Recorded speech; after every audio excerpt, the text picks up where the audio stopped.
Okay, welcome everyone. After a very, very complicated daf tonight, we now learn the Mishna Yomis, which is a lot easier, and we are in the fifth parak of Masechtas Kesuvos, learning Mishnah Hey and Mishnah Vav, sponsored by the Fisher family, the Nishmas Basi Bas Rabbi Shlomo ben Avram Alevi, Perel Bas Ruvain, also sponsored Lilo Nishmas Chaim ben Avram ben Yamin Beinish, L'Refu Shalem Fel Yomosh ben Chayesar, and the schus of Avram ben Yamin Beinish ben Malk Yudis and family, by Yol Klugman and family for their panos and Berevach and Lechavay.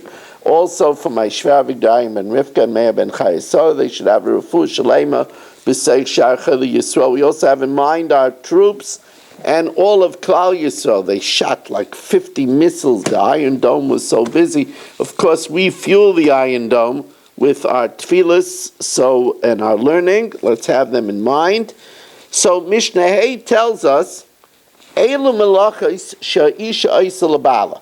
The following jobs a woman should do for her husband. Toichenes, he brings her the grain, and she's supposed to grind it, va'ofa, and bake it, umechabeses, and do the laundry. Mevasheles, she cooks, umenika esbana, and nurses his children. Matzas le'amita, she fixes the bed, va'oisa b'tzemer, and does some nominal work with wool. Now, if she comes from a wealthy home, hichnisa lo'shifcha achas, if she brings in one servant, then that frees her that loy teichenes v'loy oifa v'loy mechabes. She doesn't have to grind, she doesn't have to bake, she doesn't have to do laundry. That's done by that service.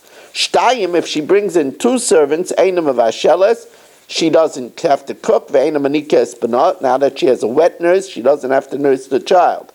Shalosh, if she brings in three servants, einam atzas le'amita, she doesn't have to do the bed. Ve'einam oisa b'tzemer. Arba, if she brings in four servants, Yosheves b'katedra, she could sit in the easy chair and take it easy and live the life of Riley. Rabbi Eliezer says,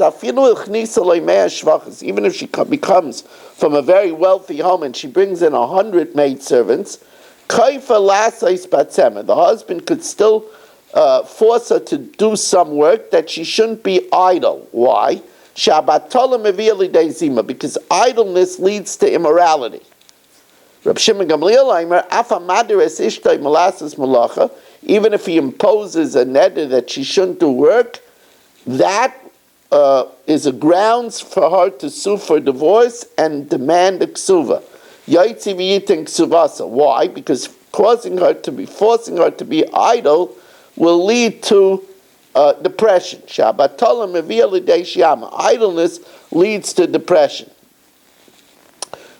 Even the Man Yama that says that if she brings in many servants, she could be idle, the Gemara says, but she still has to do divrei chiba, matters that of an intimate nature, like blending him his cup of wine, and putting the sheet on the bed, and drawing his bath, and helping him wash. If he imposes an oath on that they shouldn't have marital relations. Now, of course, he owes her the marital relations, and therefore he cannot make such an oath because it would be masna mashakasa b'Torah. He wouldn't be able to do that. But he could say that the benefit of your tashma should be forbidden to me. And if he does that, we don't feed a person that which is forbidden to him.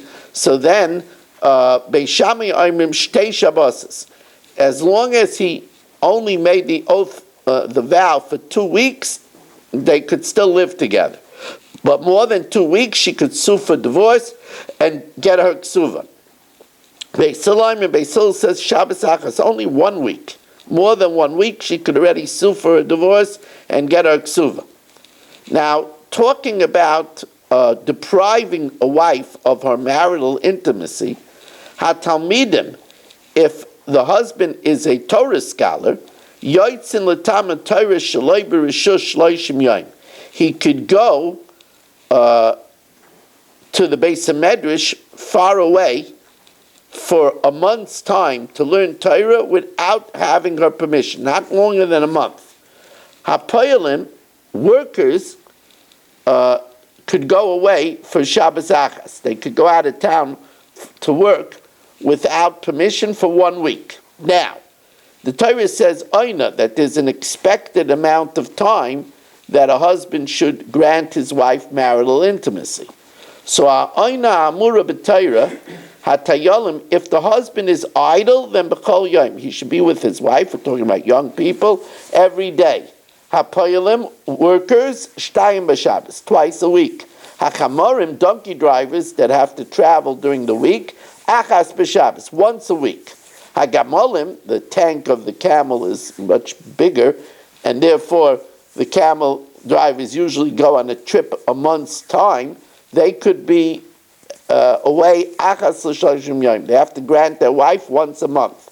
Hasafonim, sailors that have long sea journeys, Achas L'Shisha Chadoshim. They have to be with their wife once every 6 months or twice a year. Divrei Rebbe Eliezer, this is the position of Rebbe Eliezer.